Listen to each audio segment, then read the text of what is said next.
Halo, Assalamualaikum warahmatullahi wabarakatuh. Perkenalkan, nama saya Dewi Nafisa dan dengan narasumber kita dengan Bapak Wardi. Oke, kali ini kita akan berbincang-bincang tentang dunia pendidikan praktek baik di SD Sragen. Bapak Wardi, saya mendengar bahwa di sekolah SD Banyu Urip terkenal dengan kurikulum merdekanya. Ya, Kira-kira Pak, praktek baik apa yang sudah dilakukan di SD Bapak? Kami dari SD Negeri Banyu Urip 1, Kecamatan Jenar Kabupaten Sragen akan berbagi praktek baik tentang pelaksanaan proyek P5 kami.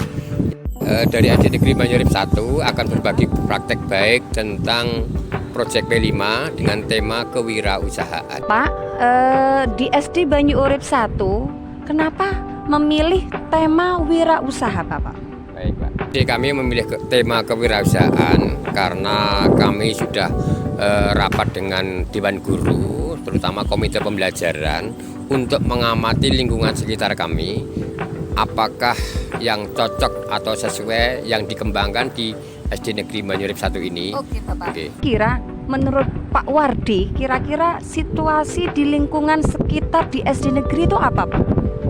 Di SD negeri kami itu kan lingkungan pedesaan. Setiap hari teman-teman kami mengamati masyarakat sekitar. Kalau ada orang punya hajat, pasti akan berbondong-bondong jagong itu membawa tas jinjing. Gitu, ya. Jadi kami mengambil tema kewirausahaan, Mbak. Oke, Pak. Pak Wardi, kenapa ya? Mengapa SD Banyu Urip ini memilih tema wirausaha, Bapak? Kami memilih tema kewirausahaan. Yang pertama kami kan mengajak teman-teman untuk mengamati lingkungan sekitar, survei. Survei lingkungan sekitar itu ternyata ketika ada orang punya hajat, itu banyak orang membawa tas rajut. Nah, kami terinspirasi bagaimana cara membuat tas rajut itu. Nah, terus di samping itu ada wali murid kami yang mempunyai usaha dan terampil membuat tas rajut itu. Makanya saya terinspirasi anak-anak kami biar bisa membuat tas rajut. Begitu. Oke, Pak Wardi, menurut Pak Wardi ya, untuk pelaksanaan tema wirausaha ini kira-kira tantangannya apa ya, Bapak?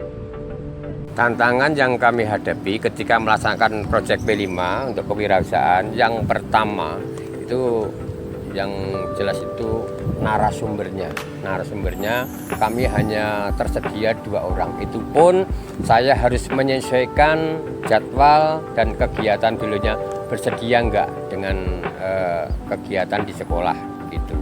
Yang kedua, tantangan yang kedua itu bahan baku yang tersedia di lingkungan sekitar ada tidak. Kalau tidak, tentunya kami harus mencari bahan baku dari luar daerah.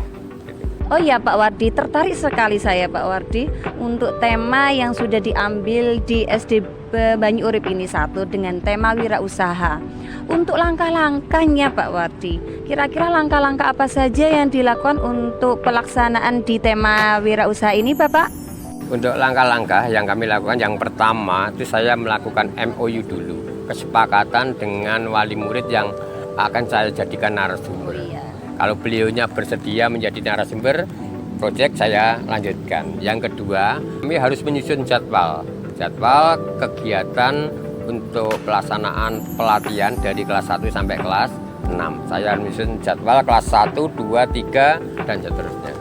Kira-kira Pak Wardi, langkah-langkah di antara yang sudah dijelaskan Pak Wardi tadi, pelaksanaannya mungkin nggih Pak ya, langkah-langkahnya bagaimana Pak yang dilakukan di SD Banyu Urip 1?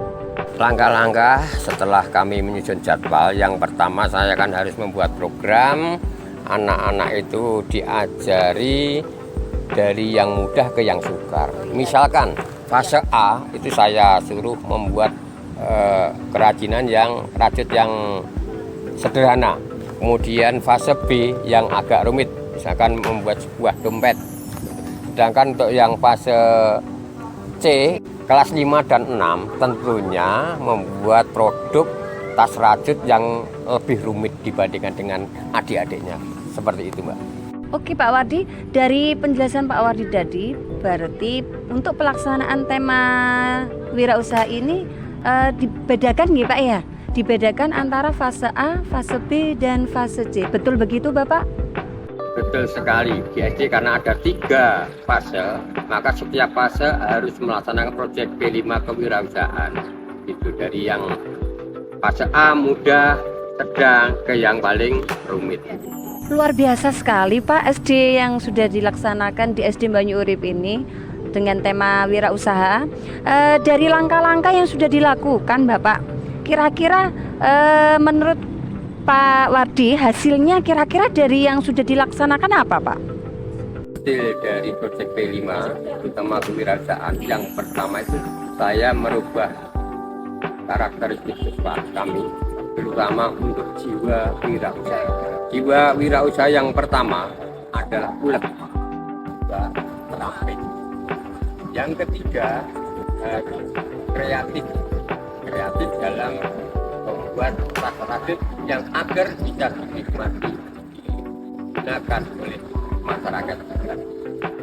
Jadi setelah anak-anak menguasai jiwa kewirausahaan yang ulet, terampil, kreatif, anak-anak kami saya anggap sudah mewujudkan tujuan dari P5, terutama dimensi mandiri dan gotong royong, serta yang tidak kalah pentingnya adalah kreatif. Oh begitu ya Bapak ya. Berarti dari tema wirausaha yang sudah dilakukan, selain menghasilkan sebuah produk tadi ya Pak ya, tas ya, tapi selain itu juga untuk melaksanakan atau mengembangkan jiwa karakter anak-anak yang mana sesuai dengan profil pelajar Pancasila yang sudah dicanangkan dan disusun di kurikulum Merdeka itu sendiri ya Bapak. Terima kasih Pak Wardi sudah meluangkan waktunya. Terima kasih sudah berbagi praktik baiknya kepada kami semua, terutama bagi guru-guru di dunia pendidikan. Terima kasih Pak Wardi sekali lagi. Sama-sama Mbak. Oke. Terima kasih semuanya. Semoga perbincangan ini menjadi inspirasi dan bermanfaat bagi kita semuanya. Terima kasih, bertemu lagi di kesempatan lain waktu, dan saya tutup dengan wassalamualaikum warahmatullahi wabarakatuh.